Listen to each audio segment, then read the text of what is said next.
এত গরমে বাচ্চারা সুইমিং পুলে না চান করে তার কোনো উপায় নেই। গরমকাল পড়ে গেছে, তাই তোজোর যে এখানে বাথটাবটা আছে সেটা বার করে দিয়েছি। আর তোজোর বন্ধুর সাথে সেই বাথটাবের মধ্যে কোস্তাকুস্তি করছে। তোমরাও তোমাদের বাচ্চাদের গরমের মধ্যে কি করছো সেটা অবশ্যই জানিও কমেন্টে। আর এখানে তোজো করে নিচ্ছে স্নান আজকে, তাই একটা ছোট্ট মিনি ব্লগ তোমাদের সাথে শেয়ার করছি। বাচ্চাদের জন্য কিন্তু এই গরমে এরকম বাথটাব আনতেই হবে, কারণ বাচ্চারা খুব আনন্দ পাবে। সাথে সাথে যদি চায় বাচ্চাদের সাথে মায়েরাও কিন্তু এই বাথটাবে কিন্তু বসে স্নান করতে পারবে।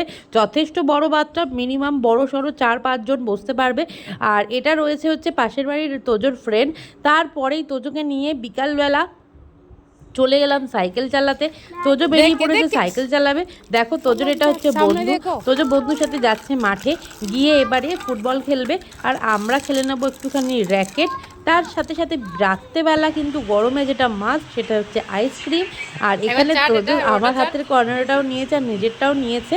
তাহলে চলো টাটা, আজকে এই পর্যন্তই। আবার দেখা হবে অন্য কোনো শর্ট একটা মিনি ব্লগে।